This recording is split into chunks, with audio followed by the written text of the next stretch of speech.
So how is it going? Fine, sir. Yeah. Yes. How many participants are there? Sir, there are around 100 participants. Okay. They are basically from teachers from engineering colleges, science colleges, and few research and PG scholars, sir. Okay. Yes. Good. Yes. Thank you, sir. Shall we start, sir? Yeah, sure. Yes, sir. Very good morning.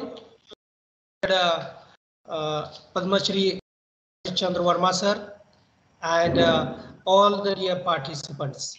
Now we have today for this session, we have a very renowned personality in our field. I can say that a lot of doctors and lot of engineers are produced due to one book, that is Concepts of Physics, and this is written by none other than our today's guest, Professor Harish Chandra Verma, sir. I welcome Verma sir virtually to this our college, Rajarshi Shahu Mahavidyalaya, Latur. Thank you. I welcome you to this Atal Academy organized faculty development program on photonics, active learning in optics and photonics, sponsored by AICT New Delhi. Now I request one of our participants, Dr. Ramesh Devkate from Vidya Pratishthan's Arts Science College, Baramati, Pune, to introduce today's distinguished guest. Dr. Ramesh Devkate, sir, please. Okay, good morning. Thank you, Dr. Abhijit Yadav. Good morning to everyone, dear participants, students, delegates, lecturers from all over the India. I welcome you all in the faculty development program on photonics on third day. Today with us, Padma Shri Professor S.C. Verma. He is a well-known person in India for the physics students and teachers. But for the newcomers and students, I am very happy to introduce him. Professor Harish Chandra Verma is retired from Department of Physics at IIT Kanpur as a professor. Before joining the IIT Kanpur, he served in Science College affiliated to Patna University for 16 years as a lecturer and readers. Professor Verma has taught a number of professional and core courses. This includes theory as well as laboratory courses. The reaction survey shows that the courses were very effective and students were greatly benefited. Almost every year, he was adjudged outstanding instructor or tutor as announced in the Senate of IIT Kanpur and was given an appreciation letter from the director. Professor also conducted the courses which includes the nuclear physics, classical mechanics, quantum mechanics, electrodynamics, review courses for PhD students as well as UG students. His research interest is in nanofabrication using a focused ion beam, and he has published 139 research papers in reputed journals. He has also written several books in physics for school and college level. He has developed more than 600 physics experiments which can be used by teachers as a demo in their classrooms. He also produced the set of 45 video lectures in Hindi at school level. Now, Sir is executive committee member in Indian Association of Physics Teachers, which works for physics education in schools and colleges.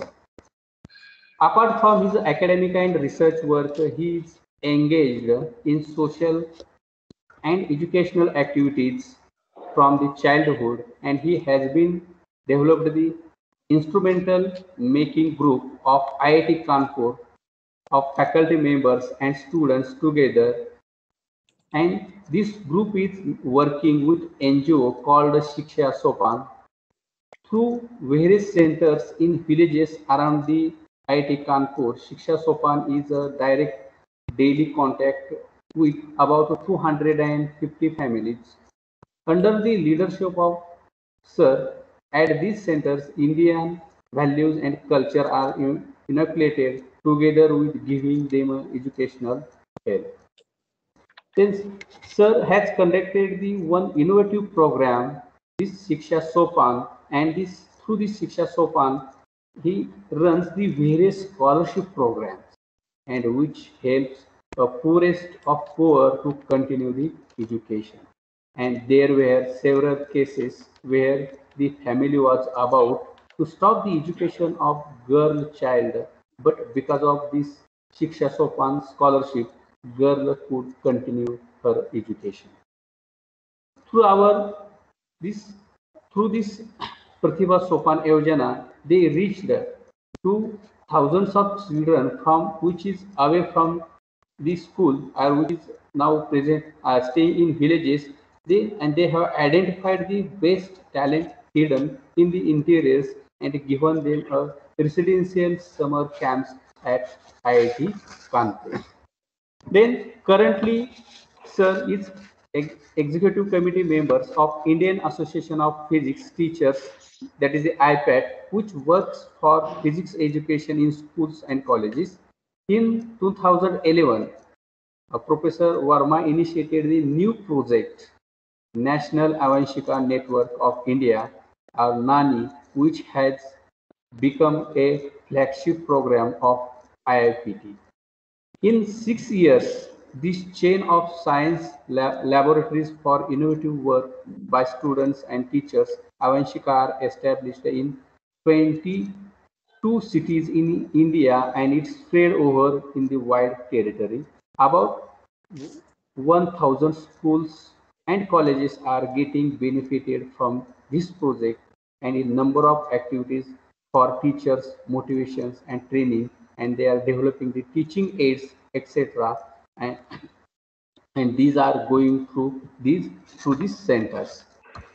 Then, moreover, Sir has developed more than 600 physics experiments which can be used by teachers as a demo in their classroom. Beside this, informal, open-ended experimental activities have been developed. Sangri, corrected PPT பார்த்தேன் இன்னும் ஒன்று ரெண்டு correction carry over பண்ணாம இருக்குப்பா எப்படின்னா first ரெஃபரன்ஸ்ல வந்து Yes, please. Any have any disturbance? It's okay. Okay. Beside this, informal, open-ended experimental activities have been developed where students are initiated in the direction and they conceive, assemble, and perform the physics experiment in their own. He conducts the workshop of physics school teachers where he impresses upon using the demo-based physics teaching in which students can connect science with life. Through this extensive series of workshops, Sir has motivated a large number of physics teachers and they have transformed a great deal way physics is taught in schools. So far, this Professor Verma might have given training more than 8,000 teachers, and according to the feedbacks received, about 800 them have changed their approach and now they are enjoying the physics much more. From this, he has made an informal group called Utsahi Physics Teachers. Every year in summers, Professor Verma conducts the 6-day workshop about 50 Utsahi physics teachers, of which about 35 are new additions. And this activity is financially supported by the National Academy of Science India, that is NASA.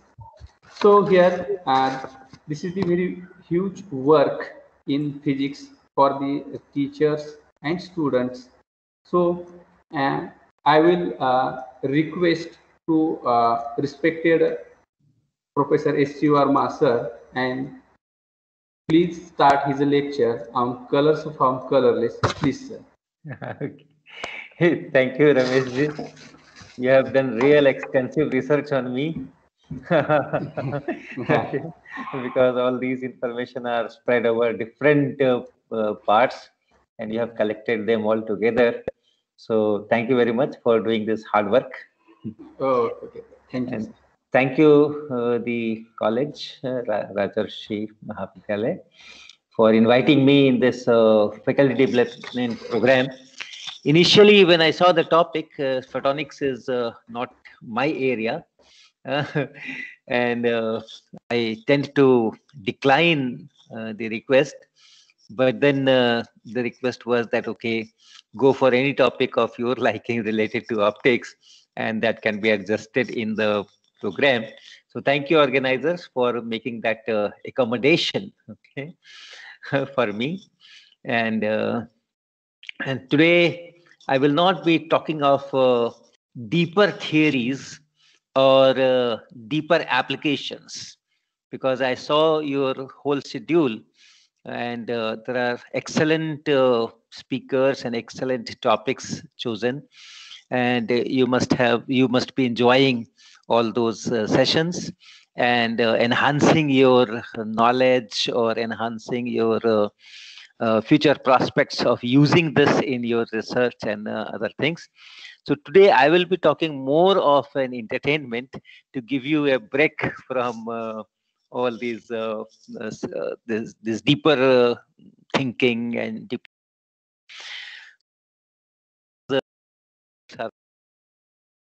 And therefore, I have chosen this.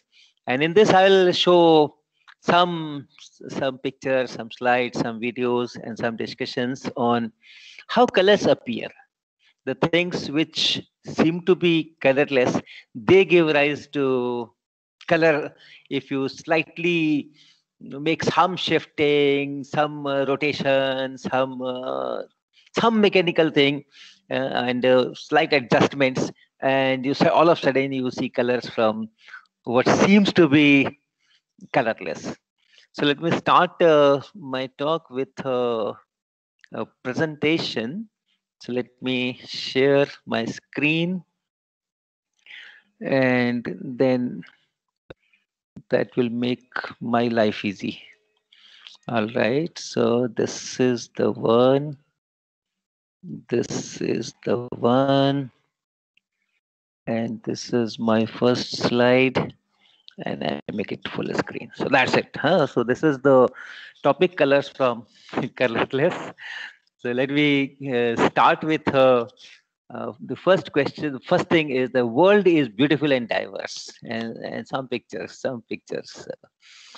All right. I hope you recognize this person. This is no other than myself, H.C. Verma. The date is there, and this is perhaps somewhere in Himachal Pradesh. It's 2003. I was there, and Himachal Pradesh is really beautiful. Everything is beautiful there. So we spent some time, a week or so, and visited many places and put and clicked many pictures. So the colorful world is around. This is Holi. You know, Holi is a festival of colors. So this is also an old picture, but nevertheless very dear to me. And look at this temple, this beautiful goddess. Here is another in most colorful, most beautiful nature. This is from my own garden. This is from my own garden. This was where this was some hill station. I don't remember now. I remember the area, but the name is slipping out. Then this you can see a big city, perhaps Osaka, I believe. And this is also a beautiful, colorful thing, and the Raphael. Okay. So let's start from here. We know the light is electromagnetic field. So from electric field and magnetic field, we get light. And once the lights are there, then you have enjoyment, then you have smiling, and you have everything. All right. Now, how many colors in white light? Can someone unmute and tell me how many colors in white light? Let some participants. I think I cannot manage from here. Sir, seven colors. 7. Yeah. Some people say 7. Some people say 6. Some people say something else. So some more participants. Some more if you agree with 7 is okay, but if you don't agree, please tell me. I was talking to a professor in photonics in Japan, and he said that we teach that there are 6 colors in white light. Okay, so Sir, from wavelength 3000 to 6000, 7000, all the colors, sir. all the colors, right? So infinite number of colors. Infinite. माझं Yes. तेच उत्तर होतं. This is Infinite also a good number.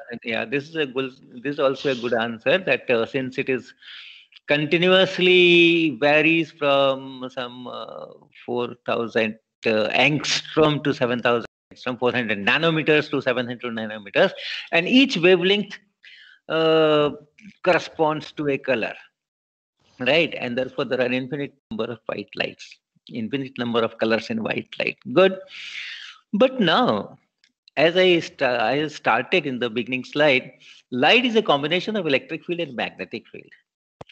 Do you have colors in electric field? Yeah, participants, do you have colors in electric field? Do you talk of red electric field and blue electric field and violet electric field and yellow electric field? No, sir. Do you talk of red magnetic field or yellow magnetic field? Yes, sir. So this is due to stimulation of different particles, sir. But in light, you do not have particles, right? Okay, so light is a combination of electric field and magnetic field varying in a particular fashion. Okay, every electric field is not a light, every magnetic field is not a light, but every light is electric field and magnetic field. Correct?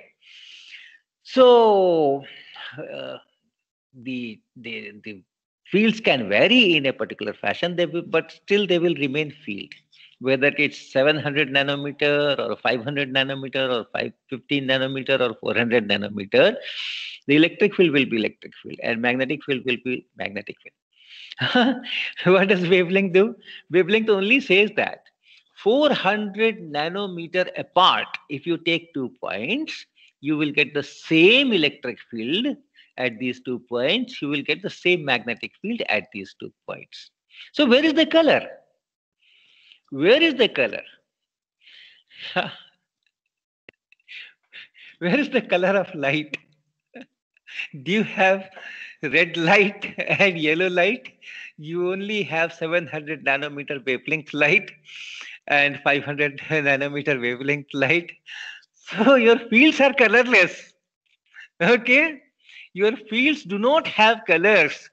But then when you put the fields together and let them vary in a particular fashion, some 1014 times per second and all that, then you start saying that yes, you have red light and you have yellow light and you have green light, and now the traffic should stop and now the traffic should start moving again and again and so on. So what is your take, participants? Where are the colors in the light?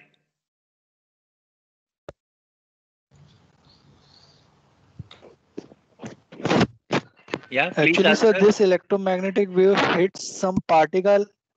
Where? This electromagnetic wave hits a particle, and after ejection of electrons and ejection of light, we see the colors and all. Right. So this electromagnetic radiation that hits some particles, that means some materials, which we said my shirt, my blue shirt, or my red pen, or my brown walking stick, some material it hits, and then it stimulates, it does something to the electrons there, and these electrons re-radiate. But once they radiate, once these particles radiate, once again it is electric field and magnetic field. Okay.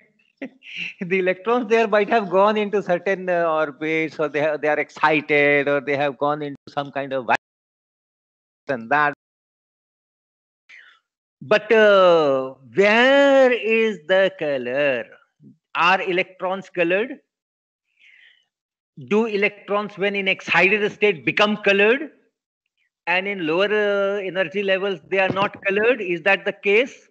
When electromagnetic field falls on those electrons of the materials, they become colored? Is it that? Where is the color? It's not in the electric field. It is not in the magnetic field. It is not in the electrons. Not even in the electrons. I have never heard of green electron and blue electron and red electron. Yeah, I know electrons can be in different energy levels. They can change energy levels from one energy level to another energy level and so on and so forth. But they remain electron. So where is the color? Sir, energy difference is radiated in terms of photons. Correct. Nu, Correct. and that is responsible for wavelength, and that will give us the color. Yeah, but where is the color? In the photon? Do you have red photon? No, sir. Photons are only packets of those electromagnetic energies, right? So where are the colors?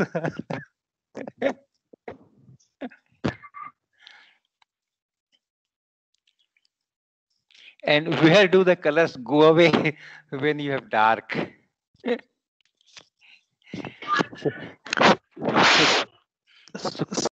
That all the radiations are absorbed by the material.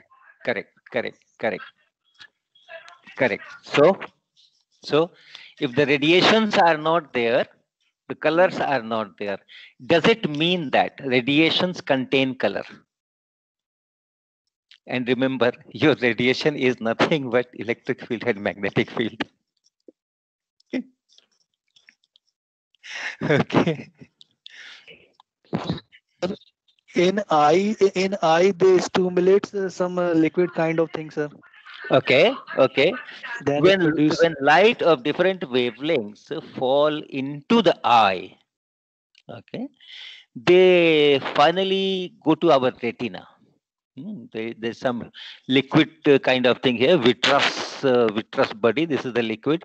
Can you see this cursor here on your screen? I'm moving this cursor on this eye figure. Are you able to see? No. No, sir. Okay. No, sir. Okay. Fine. So you can see this picture of eye, and there is a light comes, it enters the pupil, goes through that liquid kind of thing, vitreous humor, and then falls on the retina. We have retina at the back, and in the retina we have sensors.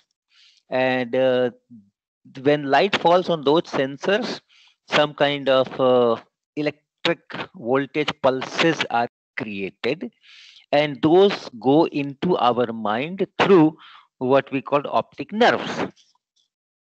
Okay, and in the mind, those voltage pulses, the sequence of those voltage pulses, and coming from lots of sensors on the retina, millions of them.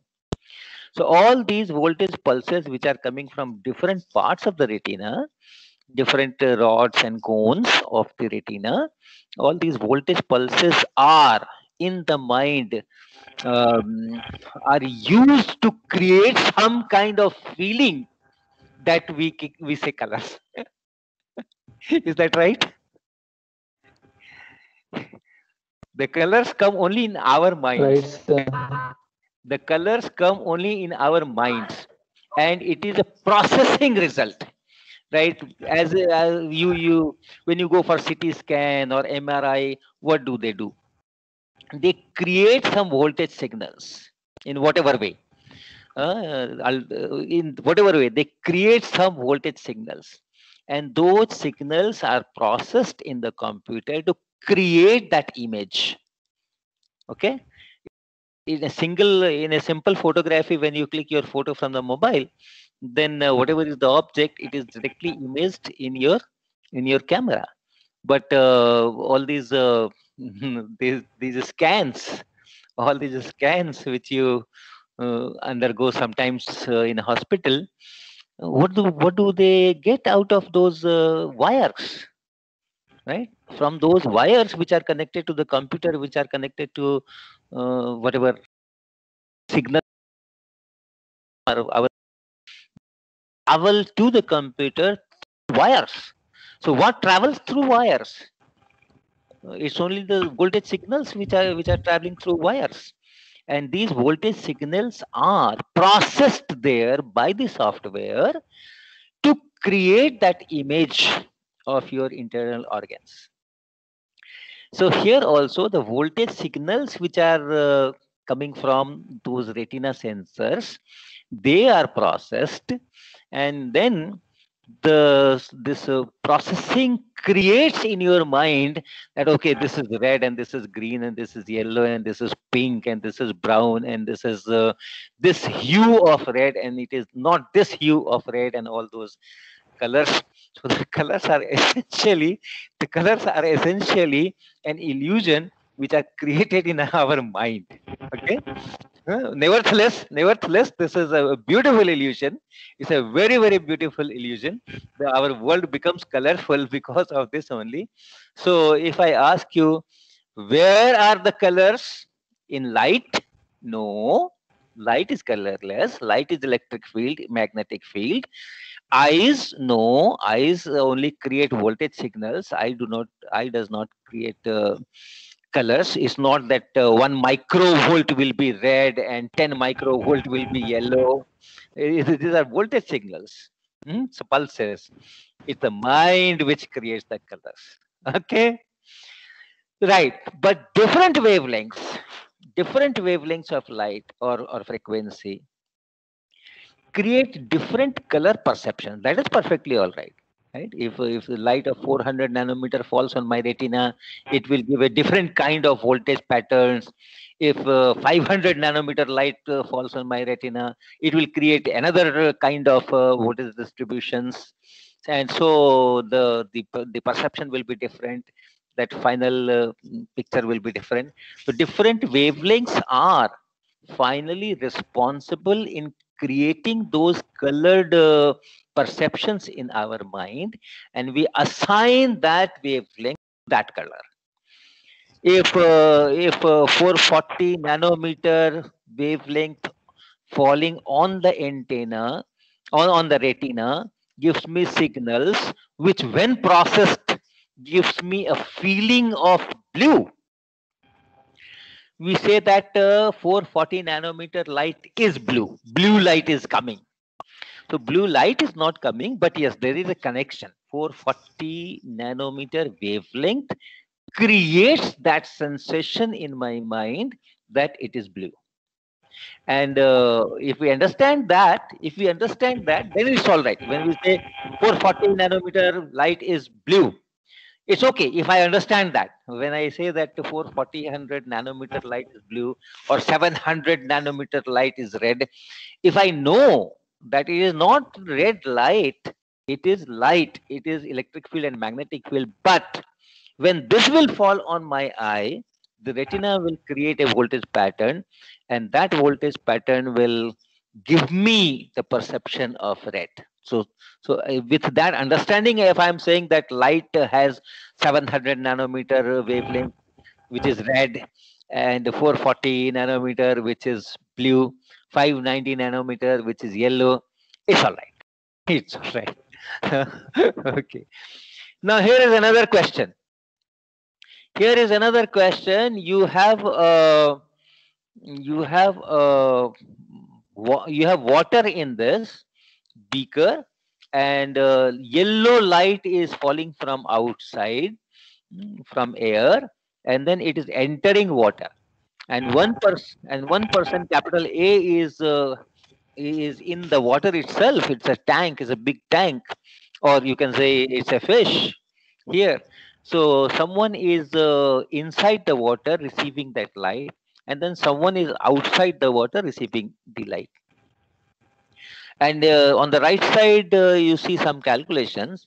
Yellow light which is falling on this beaker, it has a wavelength of 590 nanometer, or if you talk in angstrom, it will be 5,900 angstrom. And this is close to the sodium yellow D lines.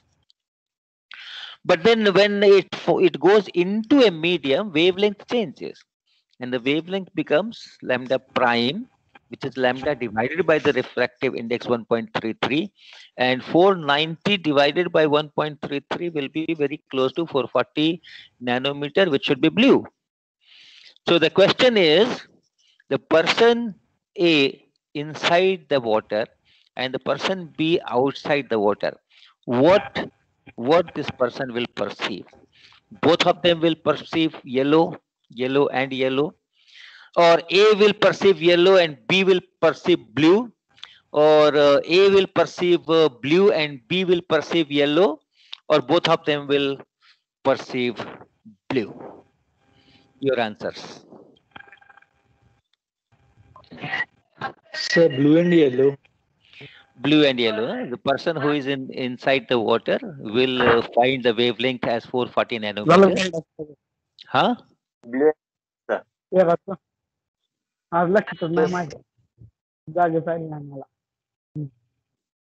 The lambda double prime is equal to lambda prime divided by mu.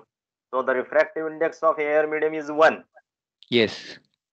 So that's why the A and B both are C, the blue and blue. Blue and blue, okay. Okay. Okay. Now you can perhaps do this experiment in your house. You can have some kind of glass vessel and put water, and from one side you send yellow light.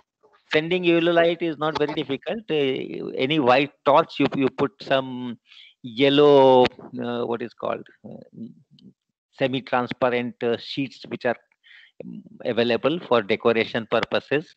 So they will pass only yellow, and from the other side of the bottle you see that that light, that torch, and see what happens. Okay. Both of them will see yellow. Both of them will see yellow, because the color perception is created in mind when voltage signals from retina go to the mind. Okay, so whether this light is in air, whether it is light is coming from water, we perceive color only when it goes into my eye. All right, and in my eye I have a different liquid, and whatever is wavelength there, only that matters. It does not depend on the history. Okay, when it enters water, its wavelength changes. Very good, fine. But when from water it enters into my eyes, the wavelength again changes, and now the wavelength is according to the refractive index of my liquid inside the eye, that vitreous humor.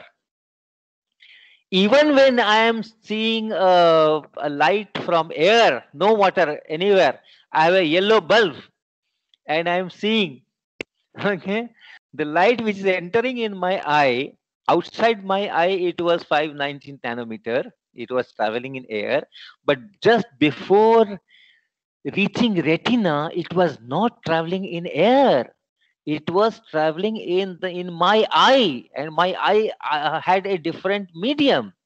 It had a different liquid. It had a different refractive index. So what matters is what is received by the retina, not from where it is coming and all those things.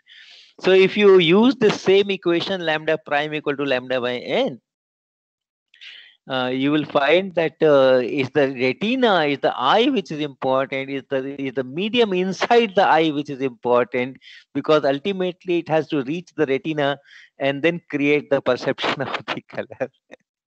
All right. Now let's come to the second part of this. Actually, Yeah, hello. yeah,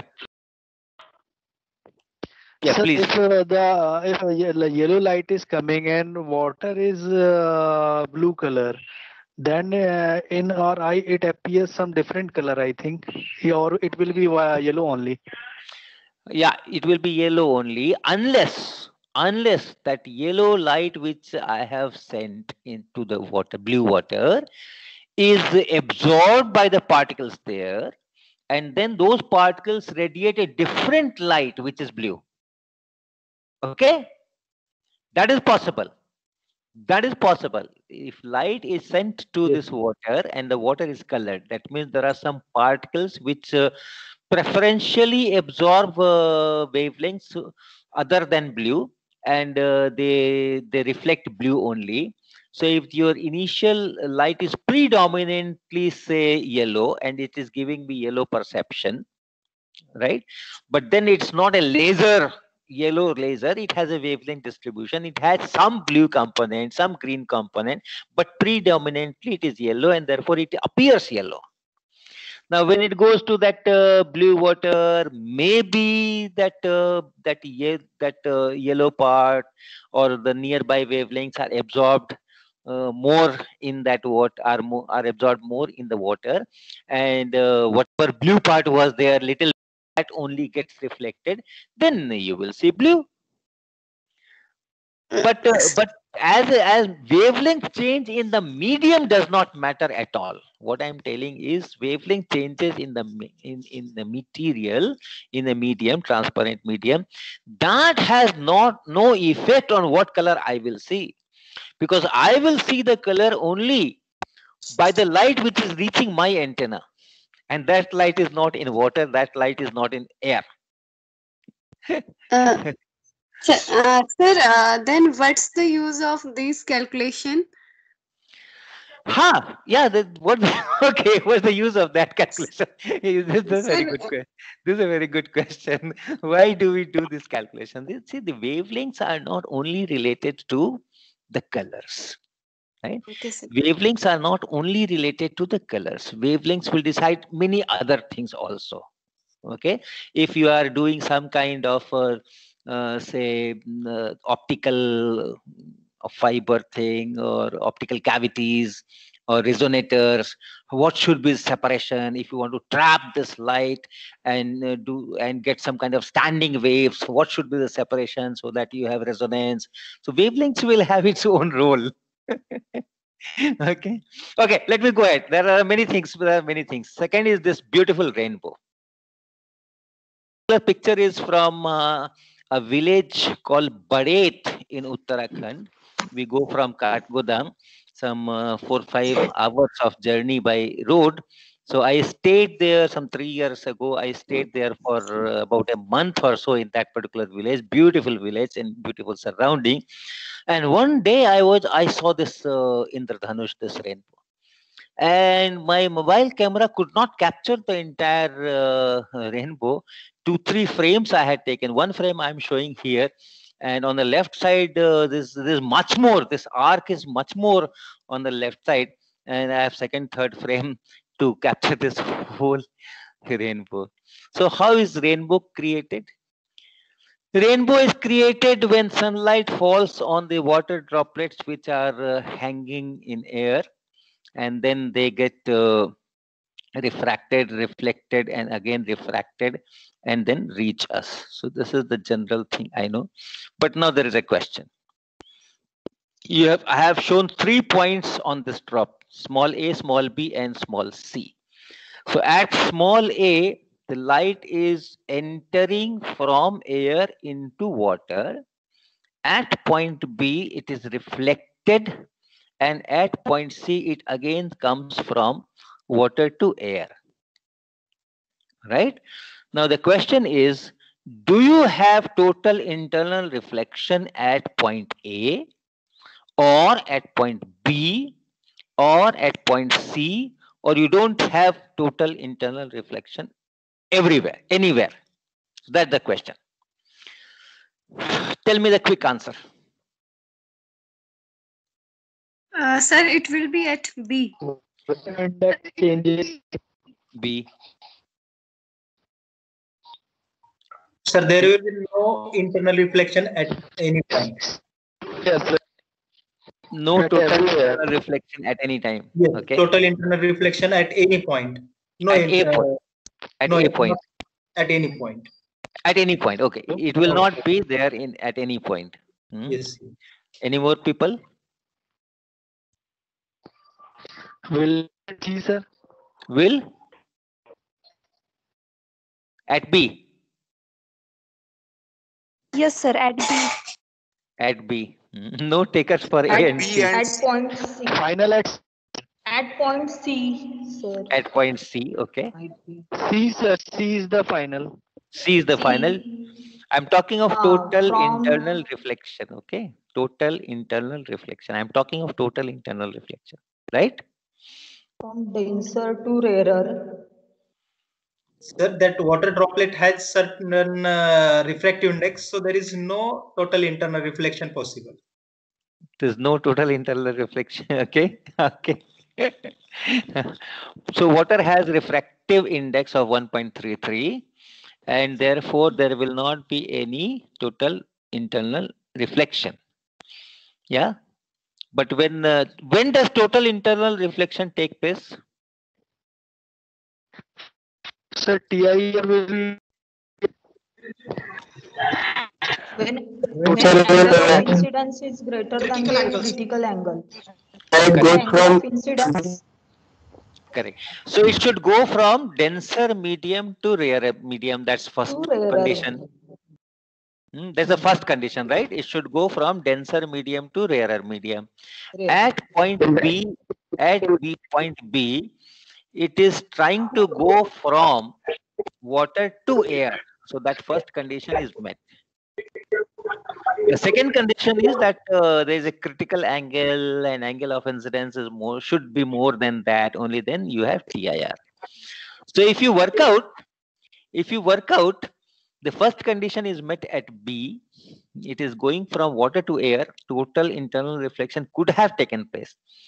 But if you work out the angle of incidence in this picture, when the light is entering from air to water drop, in this picture, if you do the geometry, all the time the angle of incidence at B is less than the critical angle, and therefore you have partial refraction at B.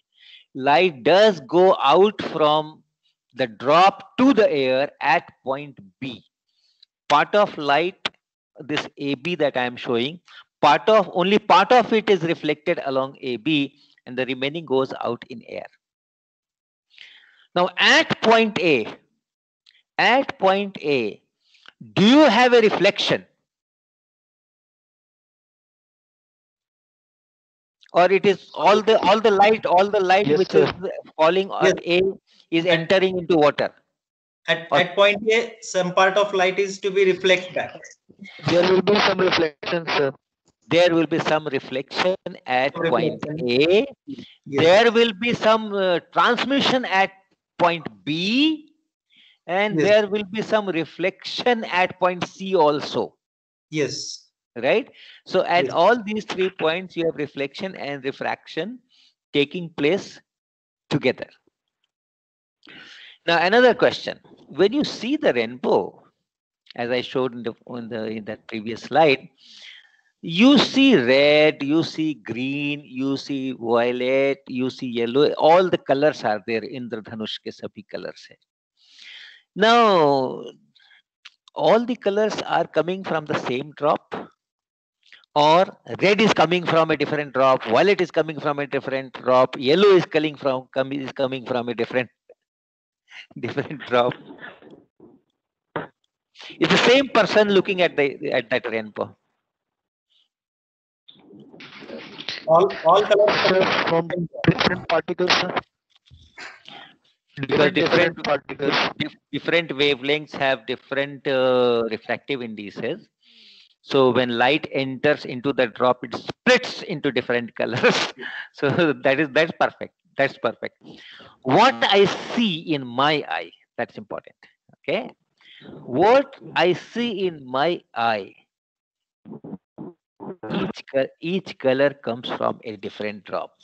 You do some geometry and you will enjoy that. If a particular drop is sending red to your eye, it won't be able to send green into your eye. For that, you need a different drop. Okay. Physics is really beautiful. It's really beautiful, and it's around us. And it is around us. So light has no color. Water has no color. But the colorful rainbow comes out of these colorless objects. Right? And different drops are needed for sending different colors, different wavelengths in your eye. So do some geometry and you will enjoy that. Let me show some more phenomena. Okay, so this paper is from Nature, and it's a beautiful paper I read recently. It was published in 1899, and it shows that light will fall at different parts of the drop. You see this very beautiful S written on the left top corner. This is sun. So all these light rays that are shown are from the sun, and they're falling at different points. And then finally, after this refraction, reflection, and they come out. And you can see that. And this is all drawn using Snell's law, sin I by sin R equal to 1 by 1.33 and so on. So the drawing is to the scale. All right. And you see, and everything is done for the same color. Remember, same wavelength, exactly the same refractive index is used. And the light which is coming, you see the left bottom, this black arrow is there. So 1, 2, 3, 4, 5, 6, 7 lines are there, and one line is dotted. And don't think that these 7 lines correspond to 7 colors. Same color. Using Snell's law. At each point, you can draw the normal, you can measure this angle of incidence, calculate what should be the angle of refraction, and where will it fall on the rear surface of the drop. And from there, law of reflection will be followed, I equal to R. And once again, law of refraction will be followed. And you see, the same color, the different rays are coming in different directions. Okay, so why at a particular direction 42.8 degrees or so you see one color, and then 43 you see another color, and so on and so forth. So that problem was discussed in this paper, Nature, page 616 to 18 in 1899. So it was very nice reading that old classic paper. And in this picture, can you see a faint rainbow at left also, a second rainbow? Are you able to see a very faint color thing at this near the left end? Yes, sir. Yes, sir. Yes, sir. Yes, sir. Yeah, this is secondary rainbow. This is secondary rainbow. Your primary rainbow is at the right half, very, very prominent one. But then you have another faint this colors you can see, violet, red, green is on red is on the right. So secondary rainbow, the sequence is different. And this is the mechanism. This is the mechanism. Light falls on the water below that horizontal diameter. And horizontal means the sun ray direction.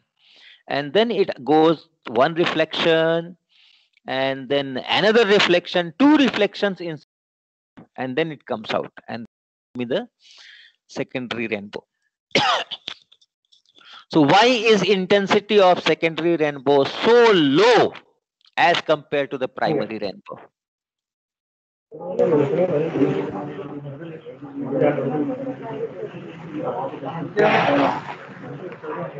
Because sir, maximum part of the ray is reflected and transmitted ray amplitude of transmitted ray is very less, and again the reflection and coming from our eye, its intensity come down. Amount of energy will be absorbed by the drop also. That's why there will be loss of energy. Okay, okay. Yeah, So, yeah. I think So this is due to division of amplitude principle, sir. Okay. Sir, I think Sir, in that this secondary rainbow, light which entered in the droplet, that will be spread inside the droplet and then it will be reflect out. Mm-hmm. So due to that, there is a loss of light. Light one basic loss of difference. amplitude, and secondary shows less intensity. Yeah. As we see in the spectrometer experiment, the primary central maxima is highly intense. Then first spectrum or the first order is less intense than the central one, and the second one is again less intense, similar to that. Yeah, but that is diffraction. Okay, that is diffraction. Yes. And here you don't have diffraction. Some scattering will be there, and as some participants said that because of this absorption or division of light is spreading in the drop, so some scattering is there. But see, the path difference is not very different. It's a very tiny drop. Okay, it's a very tiny drop. The droplet hanging in air. It's not 1 millimeter. It's certainly not 1 millimeter. It's not raindrop. It is not raindrop. In the clouds, you have very tiny drops. So in that tiny drop, if it is going through one reflection or two reflection, the path is not very different. The length of the path is not very different, and that's in that small length, it cannot really lose a lot of energy. Okay. I think it act like a thin film. No, that will give interference. Okay. Yes. Yeah, I'll talk about that. Yes, it does. That is really much less publicized phenomena. I'll just talk in the next slide. But here, as we saw in the previous slide, at each reflection, there is also a transmission, right? ABC, remember that ABC. At each reflection, this one, ABC. You at A, the light is entering, and then part of it is reflected at A also, and reflected back in air. At B, this is important for us. At point small b, light is reflected, and only that reflected light BC will finally contribute to my rainbow. But at B, only part of light is reflected, and the rest of light is going back into air on the other side, on the right side. All right. So at here, there's only one reflection. So we are losing some light at the point of reflection. Why we are losing? Not because of absorption, but because refraction also occurs simultaneously together with the reflection. Therefore, we are losing a significant amount of energy at the point B. All right. And in secondary rainbow, we are doing that twice. Already, a lot of energy has gone into air because of refraction at the first point below. Light enters the drop and then it hits the back surface, rear surface of the drop. And then you see a lot of light, some of the light, significant amount of light goes into the air, which is lost for us. And only the small amount or the remaining amount which goes, again it has to go that reflection. And again, it is not only reflection. This reflection, the second reflection, is also accompanied by refraction. And once again, second time, whatever was coming second time, again light is lost. So the energy is lost at the reflection. Okay. And what I was talking of, a much less publicized phenomena, that is called supernumerary rainbow. This picture I have taken from Wikimedia, and I'm not sure whether it is a natural picture or it's a drawing. I do not know. They have not talked about it. But if you see here in this picture, you have a rainbow looking thing. You have on the come from the this right side and top side. You have red and you have yellow, green, violet, and then you can see 3-4 such bands. Are you able to see several bands, several blues and several violets? 1, 2, 3. Just inside that, Yes, sir. just inside that very bright arc. You can see blue, Yes, sir. brown, green, again blue, brown, green. Now, these are known as supernumerary rainbow. Their intensity are supposed to be very, very faint, very, very much fainter than the secondary rainbow, but nevertheless, they are there. And in the laboratory, if you simulate, using, people have done that using thin glass rods and fibers and all those, they are able to get good supernumerary rainbow there. Now this comes from the interference effect. This drop, the light which is reflected, different rays which are reflected at this in the same direction, but going through different path lengths, just like a thin film. They give me interference phenomena, and from this this thing comes in. Let me go quickly because I think I have already used 50 minutes or so. Now this is a laboratory experiment which I have done. Colors from a colorless lens. The convex lens which you see here is of course colorless, and if you see at the center, I have a white patch here. This is a paper that I have stuck at the middle portion of the lens. So I'm not using the entire lens. I'm using only the peripheral part of the lens.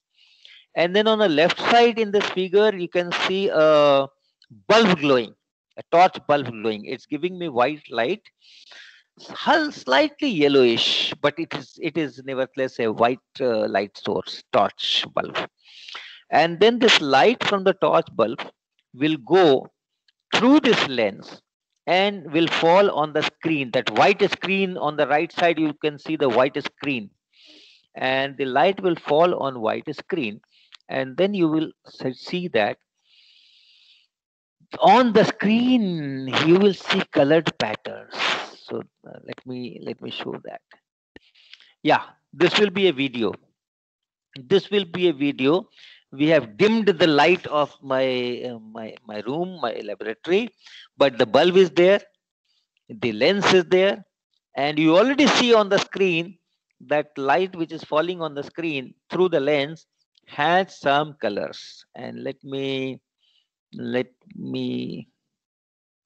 run the video. See, yeah, I'm explaining that light comes from here, goes through this part of the lens and falls on the screen, and see the beautiful colors.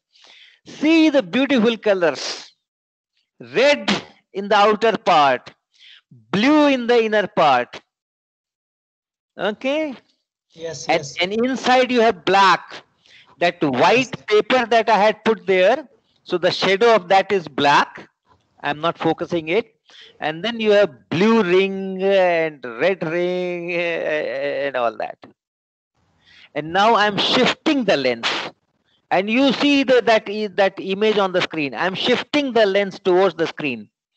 Gradually the lens is moving, and gradually that is shrinking. Your image is shrinking. And now that blue is right at the dot. The blue is right at the dot. Okay, that's gone. Okay. How do I do that? All right. All right, it's repeating. So now you can see it in a much better fashion. And focus when I am shifting the lens, what is happening to this image? First, you will see that the entire thing will be focused. That means the radius is so large, the radius will shrink. And the blue will become a dot at the center. So the entire blue will be focused there. So now I'll be shifting this lens. See, I'm shifting the lens, you see the image. Is getting smaller and smaller and smaller. I'm shifting the lens towards the screen and see the image. It's getting smaller and smaller and smaller. So now the image is actually forming there. Yes, here it is. The blue is a dot now. The blue is a dot. You have image, all this blue component is making a point image of the bulb there on the screen. Now I'm shifting the lens further. I'm shifting the lens further, and you see that the red is at the center now, and blue is at the periphery. Yeah, here it is. Here it is. I'm showing it separately. Red is at the center, and blue is at the periphery. Earlier, blue was at the center, and red was at the periphery. I have taken this lens slightly backward so that black shadow is coming, which is surrounded by red ring, and then yellow, and then green, and finally blue. So your colorless lens is giving you colors. The position of lens left and right. So sometimes this red inside and sometimes blue inside. This is blue inside or greenish blue inside. So just shift your lens and the colors will appear. Okay, and here is through which you can understand the blue is bending more.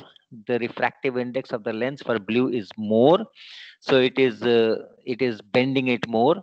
So if your screen one, if this is the kind of configuration, if this is the kind of geometry, then you will see that blue is inside and red is outside. See that dotted line where I have written screen one. Suppose my screen position one is there. This is the kind of geometry that my screen is at this position. Then you can see that red is outside and blue is inside. But if my screen is on the right and where the screen 2 is written, screen 2 is that dotted line where screen 2 is written. If the screen is there, then the blue is outside and red is inside. So that's what I am doing. I'm not shifting the screen, I'm shifting the lens, but nevertheless, the effect is the same. So light does appear, colors do appear from this colorless lens. All right. Now this is colors from a colorless polythene. This is the usual polythene. I brought some material, some box is hanging there in a polythene, usual polythene, no colors there. And then something called polarizers. I will have to talk a little bit about that. Little bit of polarization. You know all this polarization, polarizer, and this and that. So polarizers are some kind of materials. The polarizers that I have are like plastic sheets, rectangular or square shaped plastic sheets, very thickness, something like chart paper, normal chart paper thickness, that kind of thickness. And then you can cut it any size. So I have those kinds of polarizers. But in polarizers, you have a particular line or particular direction which you call transmission axis.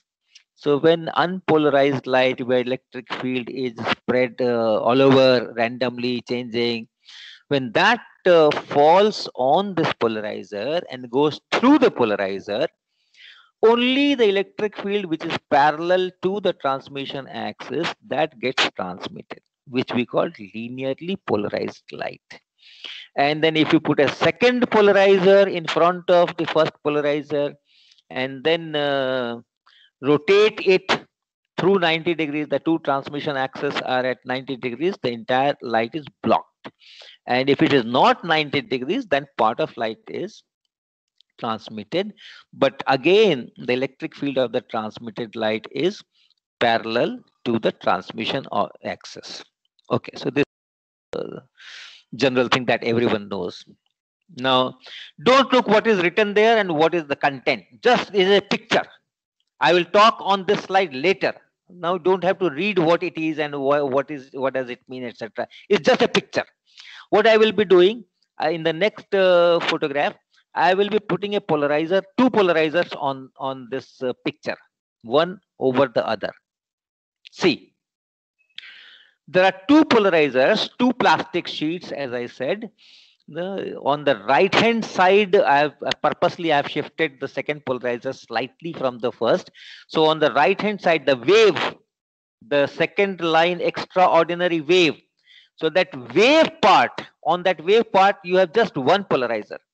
And the extraordinary, this extraordinary word, there you have two polarizers, one over the other. And both the polarizers are placed in a parallel way. So the transmission axis of both the polarizers are same. So whatever is allowed by the first polarizer, the bottom polarizer, is also allowed by the top polarizer. So entire light is coming. And by the way, this was a computer screen on which I was doing this. Okay, on the computer screen itself, this window was there, and on the computer screen itself, I put one polarizer and then second polarizer and click the photograph. So the light is coming from the computer screen, that means from behind, going through the first polarizer and the second polarizer, and then coming to us, coming to the camera. And you can see very well all the writings and all the red dots and the blue lines and small a, small b, small c written, everything you can see very nicely. Next photograph, I will rotate this second polarizer, which is on the top, by 90 degrees in this situation only, and you see what happens. You see what happens. The right hand side, a small strip is there where there is only one polarizer, and you can still read the things which are written: wave, calcite crystal, and that C and that blue part, all that you can read. But the left part is blocked because my polarizer is rotated at 90 degrees. Light which was allowed by the first polarizer is not allowed by the second polarizer, and it becomes black. Okay, so now the real video, the actual thing which I wanted to show you. See, the polarizer sheets are almost colorless. They are almost colorless. These are just plastic sheets. And the color that you are seeing on the screen, light gray. Actually, my polarizer plastic sheets have a thin cover, and that is this light gray only. So you can treat it as a colorless. Your polythenes are colorless. And in this video, I will be using a polythene bag. So you have two layers because it is a bag. And in the first part of the video, I will put one polarizer inside the bag, one polarizer outside the bag. So one layer of the bag will be in between the two polarizers.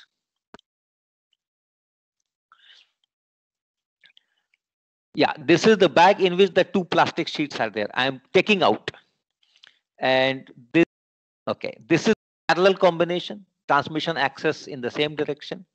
So you can see the light through it. And this is at 90 degrees. So the light is blocked, right? So my experiment is, I am putting it in parallel combination, and then I'm taking this polythene bag, and one of the polarizers, see, this polarizer has gone inside and the other one is outside. See what color has appeared. Why this a band, greenish band at the top? Where is this color coming in? Where is this color coming in? And let me rotate this polythene and see the color. See the color from colorless. What a beautiful green. Not green. I don't know what's the name of this particular color. But the colors appear. One layer of this plastic bag is between the two polarizers, and I'm rotating this polythene.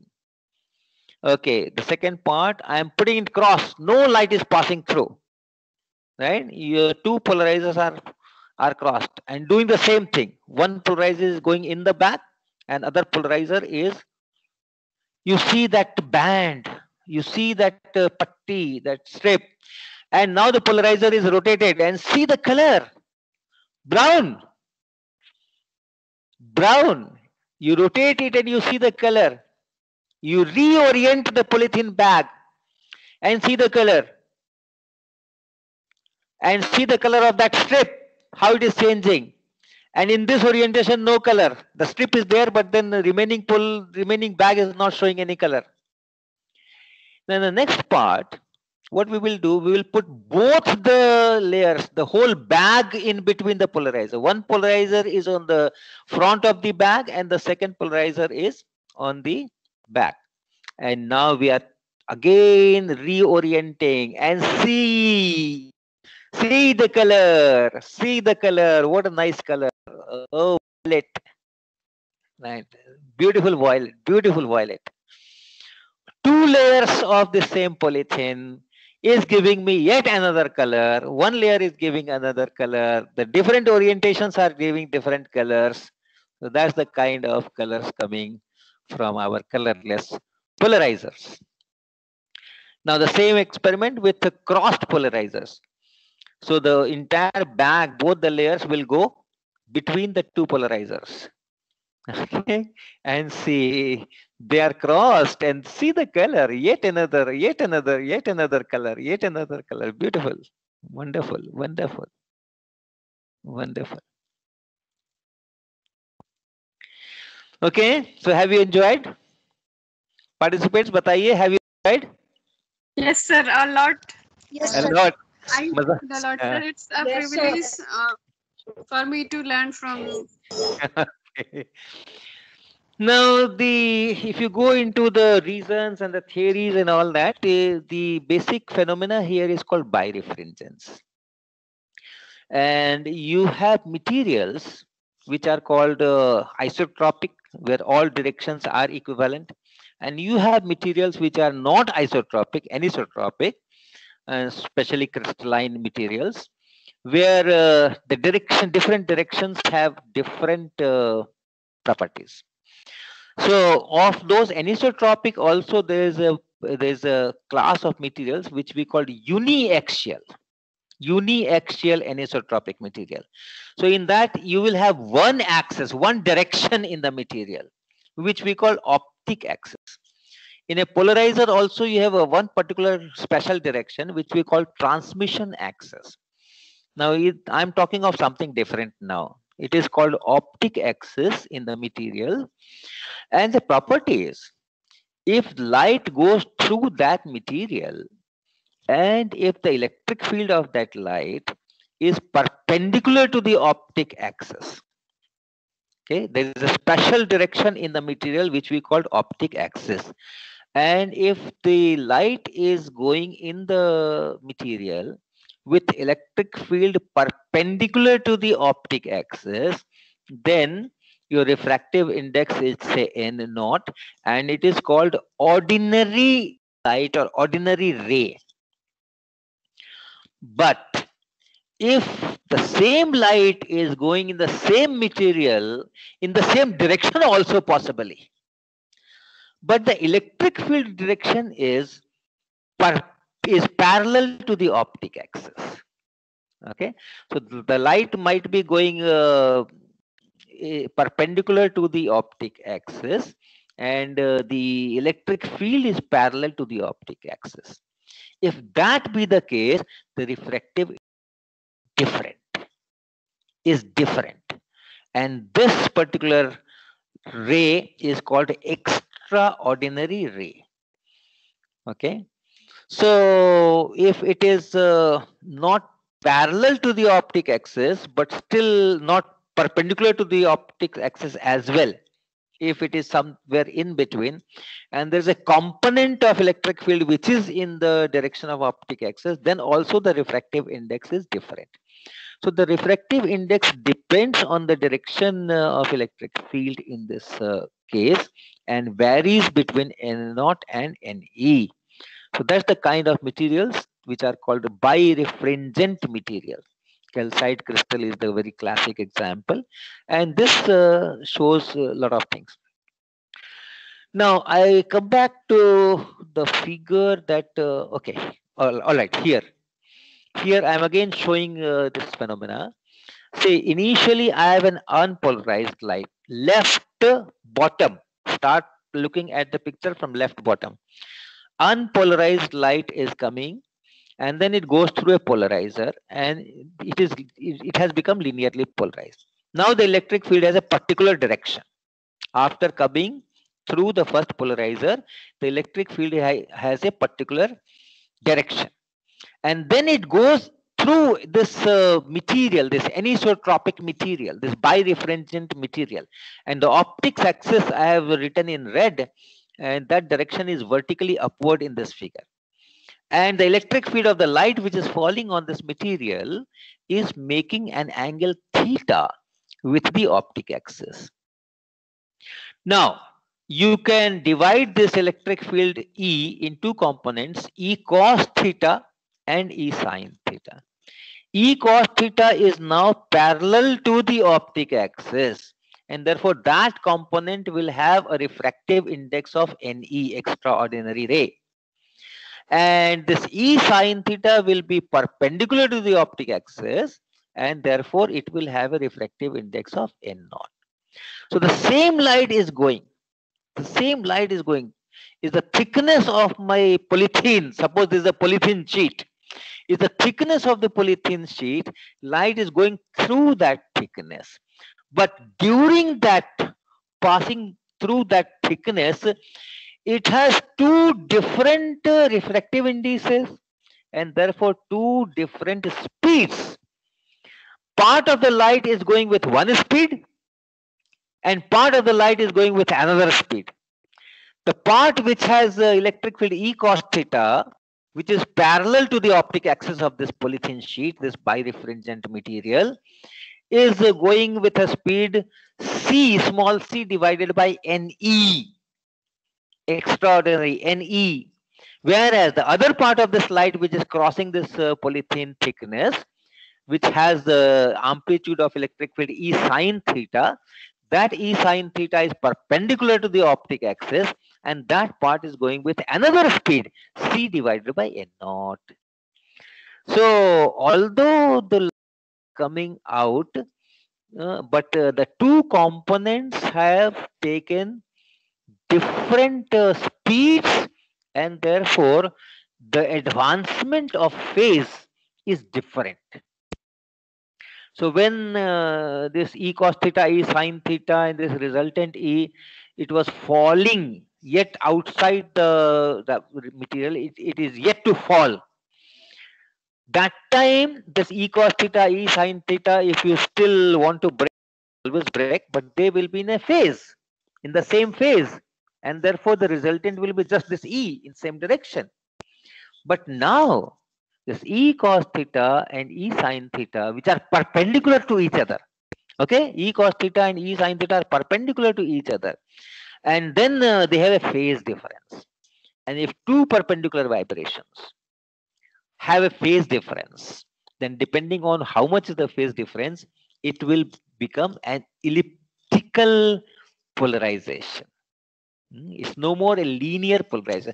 Two SHMs, one SHM in X direction, one SHM in Y direction. If they combine, and then depending on the phase difference, the motion of the particle, which is given SHM in X direction, simultaneously SHM in Y direction, and the phases are different, not in the same phase, then the particle goes in an elliptical path.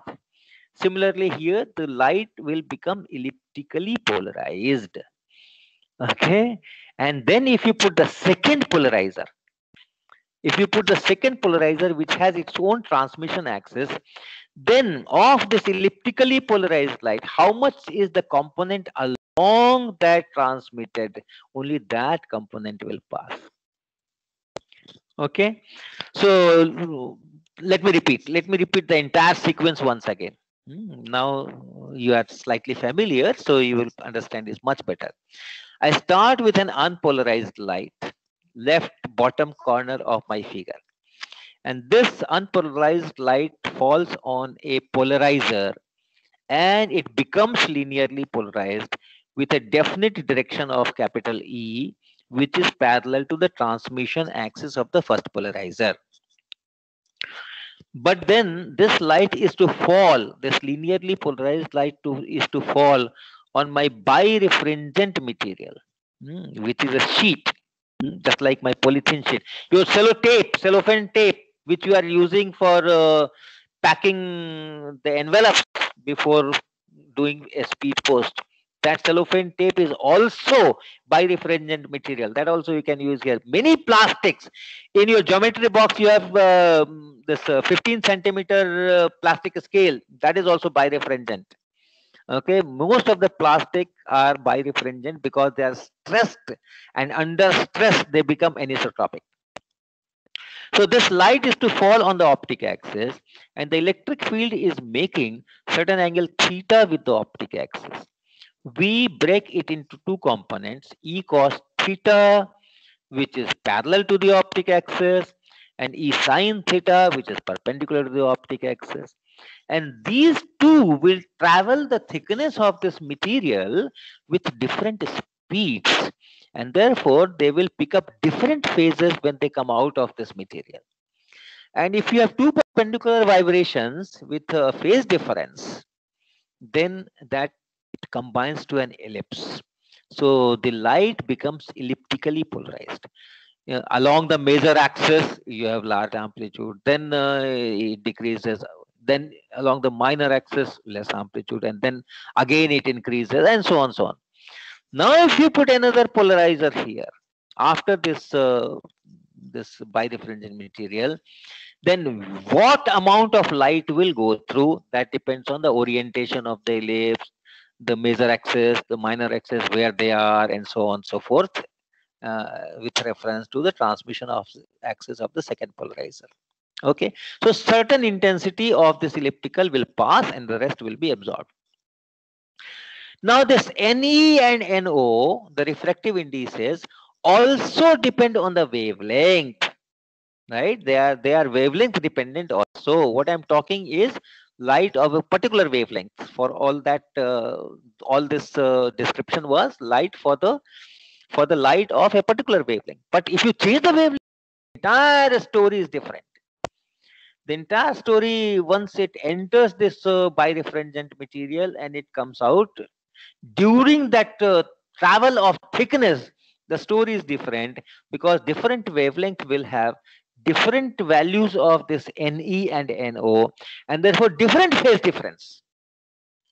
Okay, different wavelengths will have different phase difference between E cos theta, E sin theta when they come out of this material, and therefore different kinds of ellipses, and therefore different kinds of transmission by the second polarizer.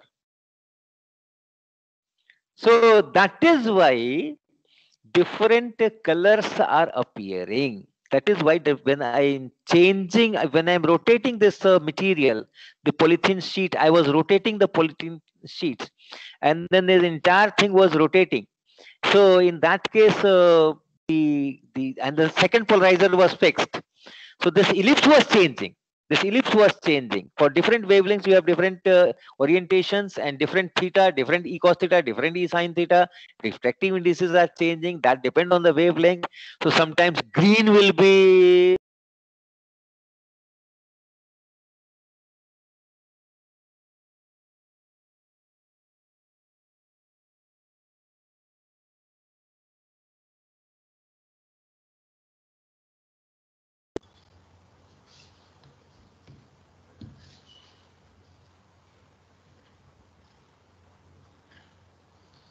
Sir, I think you are not audible, sir.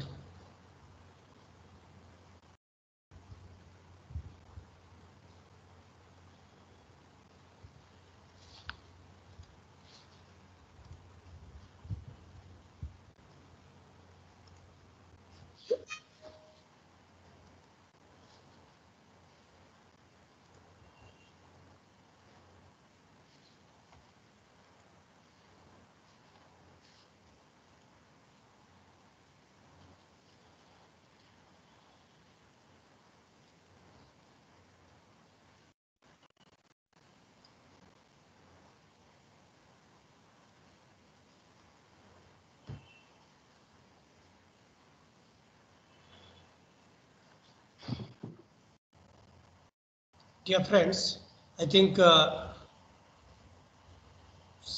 sir may be having some connectivity issue.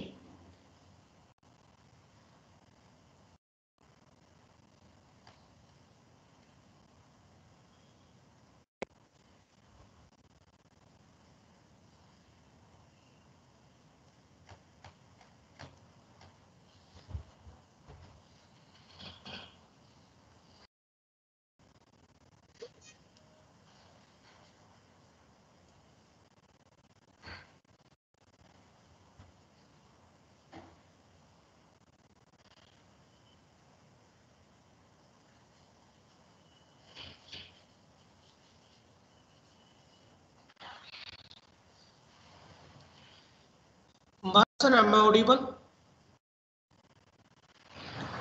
Yes, sir. Yes, sir. Yes, sir. Okay. We'll wait for some time. Sir will join. Sir has joined. No problem.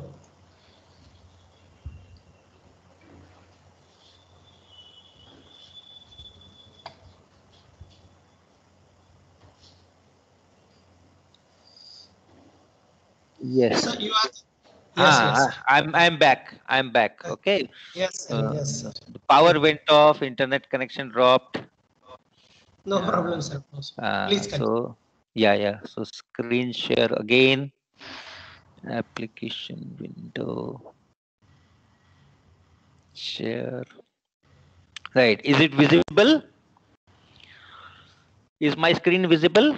Yeah, sir. Yes, sir. Okay. Yes, sir. Okay, so I have explained how this colors are coming when I'm changing the polythene. Essentially, I'm changing this optic axis because I'm rotating this polythene sheet, and therefore I'm changing this theta, and therefore I'm changing the refractive index of this extraordinary ray, and therefore I'm changing the phase difference which is coming in, and therefore I'm changing this ellipse, and therefore different wavelengths will be dominantly passed by the second polarizer. Okay, so and now finally, before closing, I will just show without any discussion a colorful flower appearing when I reorient my polarizer sheet. So this will be a video, and in this video, let me give the background. It was a bright sun outside, and we set up our apparatus there only, and there was a glass sheet over in this open field placed on some brick or something, and below the grass this glass sheet was some object, and the sun was very bright, and we could not see anything what is there below that glass sheet because the sun was very bright. But then we took a polarizer and we looked through the polarizer, the same glass sheet. We looked through the polarizer and rotated this polarizer, and you see what happened. So here is the glass sheet. Of course, you know what is there, and through the glass sheet you are not able to see anything. Right? Through the glass sheet you are not able to see anything. And now I'm bringing the polarizer. So I'm bringing this single polarizer sheet between my eyes and this glass sheet, and still you are not able to see anything what is that below the glass sheet. Now I will rotate this polarizer. So see, I'm rotating this polarizer and see what is appearing. See what is appearing. See what is appearing. Beautiful flower. Okay. The same glass sheet, the same object. Only this transparent, colorless plastic sheet, my polarizer. I have reoriented that polarizer, and what was a totally dull thing, no colors, you now see the colors. Okay. Yes, sir. So the last message: if you find the life colorless, you only have to do some shifting and some reorientation. In this whole talk, I have only done some shifting and some reorientation. Sometimes I shifted the lens, sometimes I reoriented the polarizer sheet, and so on. And the colors will come out from the colorless. Thank you very much. Thank you, sir. Thank you very much for for a wonderful, informative, and thought-provoking lecture. Thank you, sir. Now the participants, if you have questions, we will take few questions. If you have questions, you can unmute yourself and ask the question to sir. Aneha ma'am, please ask the question. A very good morning, sir. H.C. Verma, Good sir. morning. Yeah, It was good such morning. a, sir, I am not asking any questions, sir. I just want to say something. Sir, Thank it you. was really such a good and active session, and it's my really privilege to learn from you. Thanks a lot, sir, for this beautiful session. Oh, You are thank really you. a very good teacher and as well as a good photographer. And sir, you derive well philosophy from physics. I liked it very much. Thank When you. Thank you, physics is Neha. combined with life, it becomes very easy. Yeah, yeah. And sir, thank you so much. I will try to look differently in some phenomena as you explained them. My perception will change after that. Thanks a lot, Thank sir. you. Thanks a lot. Thank you, Thank you Neha. very much. Thank you very much. Yeah. Sir, I have one question regarding the speed of light. Hello. Piyush, sir. Sir, I have a question, sir. Sir, really, this is a very Hello. Yes, sir. Piyush. Yes, sir. Hello. Piyush, you muted. Hello. Sir, sir. Yeah. Sir, in the earlier experiment, sir, we have one person inside the medium and other was outside the medium, sir. The light was incident on the medium, and the person inside and outside was receiving the same color light, that is yellow, sir. Correct. But the wavelength inside was 440 or something like that, and outside it was 500 nanometers. Right. Sir, I have another explanation, if you allow me, sir. Okay. Short. Sir, Short. Yes, sir. Yes, sir. We all familiar with the term that is monochromatic light, sir. That is, which means light having single frequency, sir. Correct.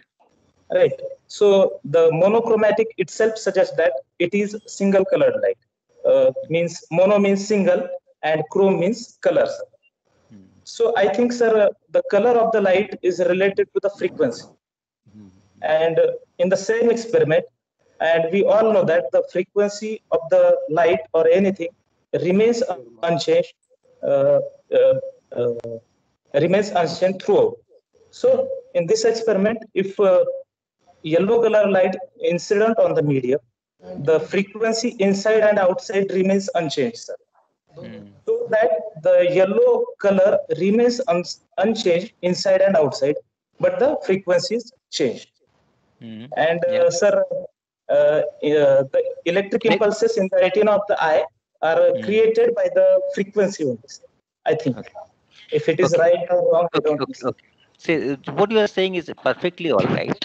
Absolutely no doubt on that. Absolutely no doubt on that. Okay, but what is being hidden is, what is being hidden in this explanation is, this explanation is hiding something. Okay, your explanation is hiding something. Hiding means it's not detrimental. It's hiding in the. It's not bringing that information up. And what is that? What is that? With what I'm seeing is not what was in water or what was in air. What was in my eye. Okay, my retina responds to light that is falling on the retina, not the light which was on the water, which was in the water, or which was in the air. So your explanation is perfect, no problem. But my explanation is I need not go into that discussion. Yes, sir. Right? What is the frequency? What is the wavelength of light in my eye? Yes, what is the wavelength and what is the frequency in my eye? That will not depend on the history of the light. Whether the light was in atmosphere, whether the light came from some galaxy, or whether the light is coming from water, or whether the light is coming from air. What is there? What is the wavelength of the light which is in my eyes, in that vitreous humor of my eye? Frequency. What is the frequency of light that is there in my vitreous humor of the eye? That is important. That is important. This important part. So, Piyush, this important part. This important part, that it doesn't matter at all whether it was water or it was acetone or it was glass or it was air. It's irrelevant to us. So this is an information that we should understand, that it was irrelevant. Why are we talking that frequency is not changing in water and air? The wavelength is changing in water, air. It is irrelevant to me. It is correct. It is not incorrect. It is, but it is not relevant here. What is relevant is, what is the wavelength in my eye? Wavelength of light when it enters my, when it has already entered, it is close to my retina. That time, what is the wavelength? That is important. That time, what is the frequency? That is important. So, right kind of thinking, right kind of logic, right kind of argument, correct, and at the same time, the right kind also. So that is it. Thank you, sir. Dr. Kavyashri. Kavyashri. Sir, can I ask? We both are listening. Both, I'm her husband. Can I ask? She is also with me. Sure. Please. Yes, sir. Sir, is the extraordinary ray light's velocity is consistent with the special theory of relativity?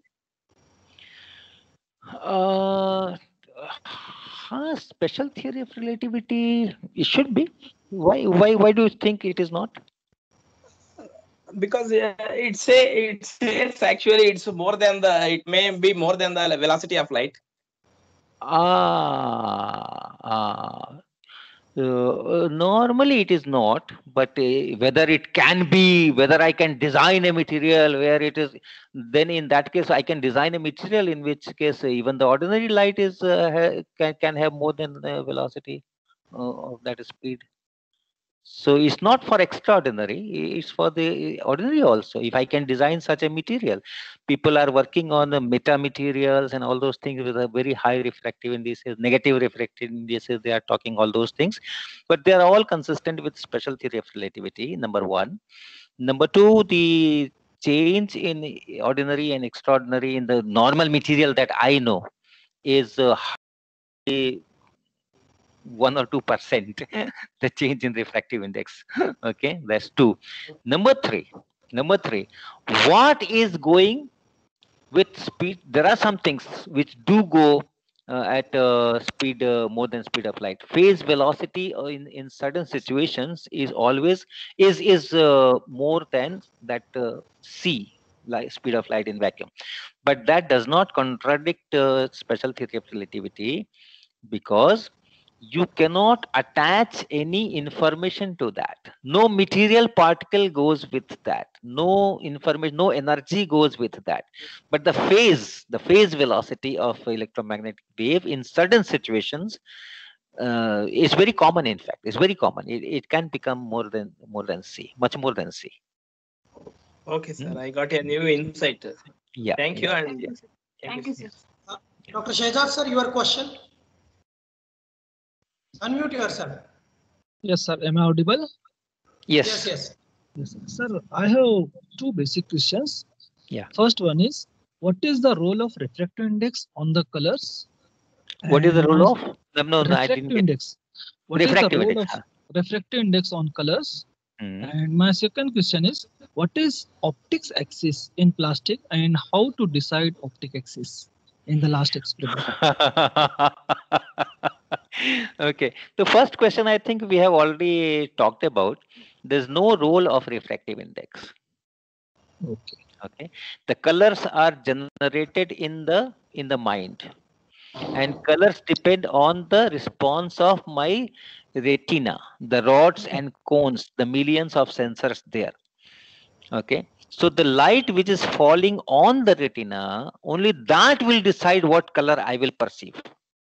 Yeah, that is okay. But what is the role of refractive index then? refractive index of what? Any material or water. That's right. So it has no role on the colors.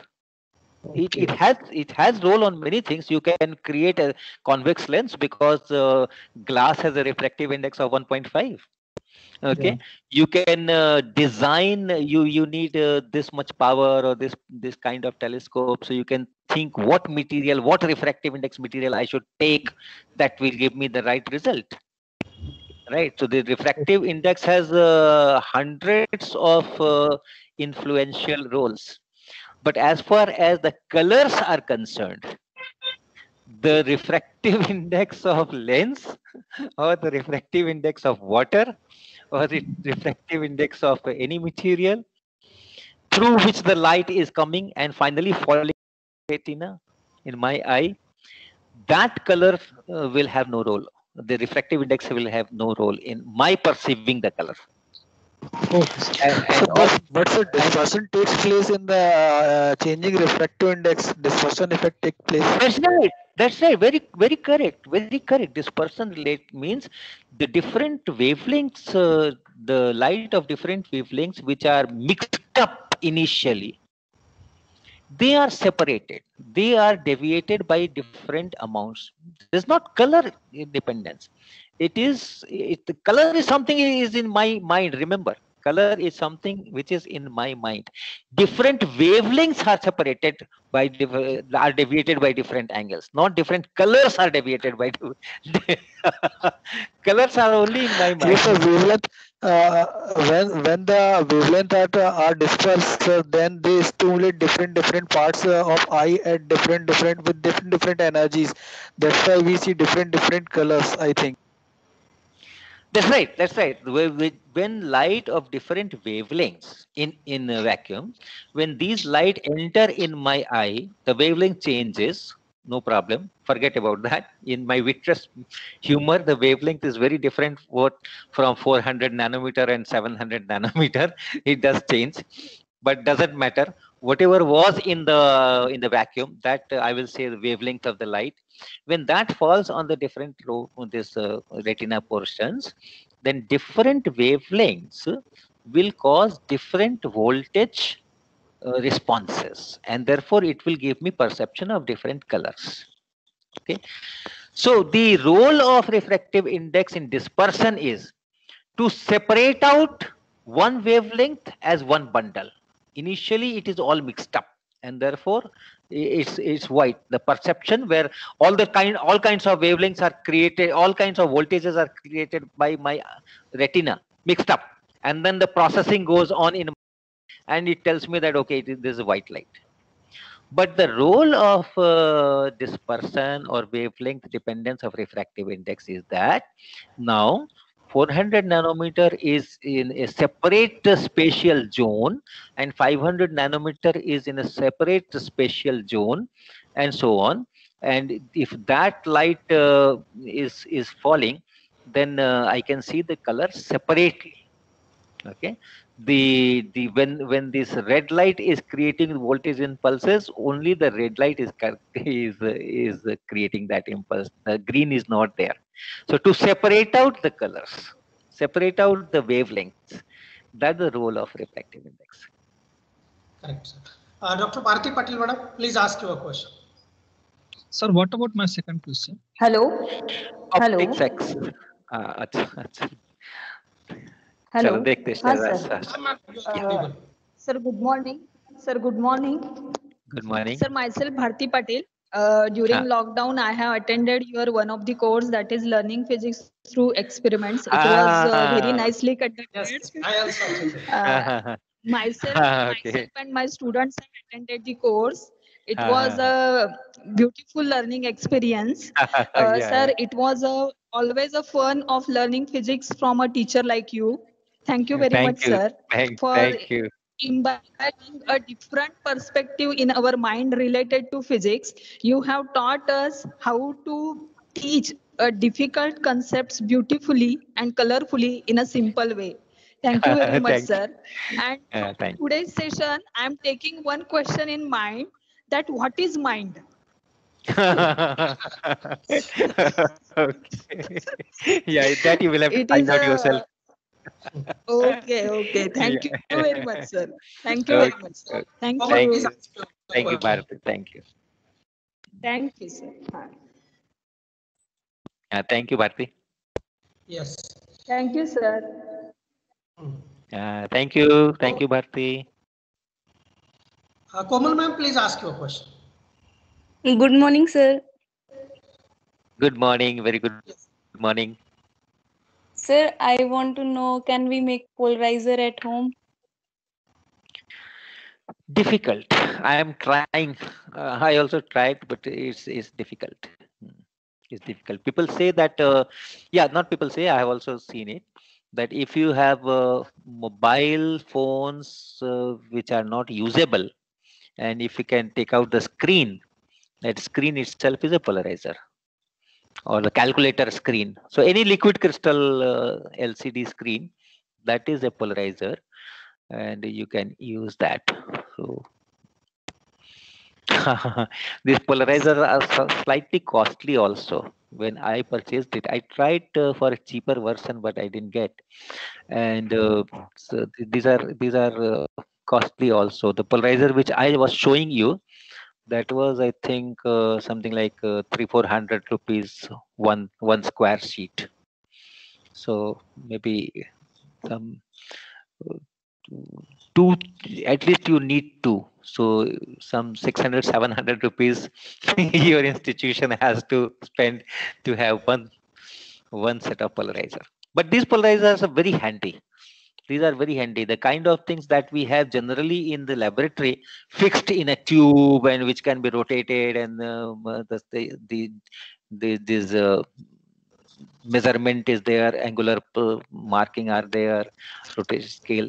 Those are not that handy. So these are very good. In fact, some 3-4 inch square, that kind of sheet. So not a cheaper version. Still, I am not able to get a cheaper version, or which we can make at home. Okay, but I'm trying. Thank you, sir. Okay. Okay. Now I request Dr. Samrat Mane from DBJ College Chipulur to propose vote of thanks for this session.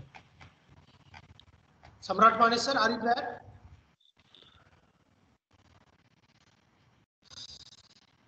Okay, I will propose the vote of thanks. Honorable H.C. Verma sir and dear participants, we are at the last stage of this session, colors from colorless. Sir, I am a fan of sir, and I always learn a lot of things from his videos online. I learn a lot from concepts of physics. But sir, I can say in words, one word, you have brought color in the teaching of our teachers today. Thank you very much, sir. Yes. Okay. So nice of you. So nice of you. Yes, lot of basic optical phenomena and basic things you have taught us in a very simple and lucid manner. We all the teacher participants and students will not forget this, because this was actually the active learning by performing some experiments. Thank you very much, sir. Okay, And thanks. on the behalf of all participants and on the behalf of my own and my institute, Shri Chhatrapati Shikshan Sanstha, Rajarshi Shahu Mahavidyalaya, Latur, I thank you very much, sir. Thank you, sir. Okay.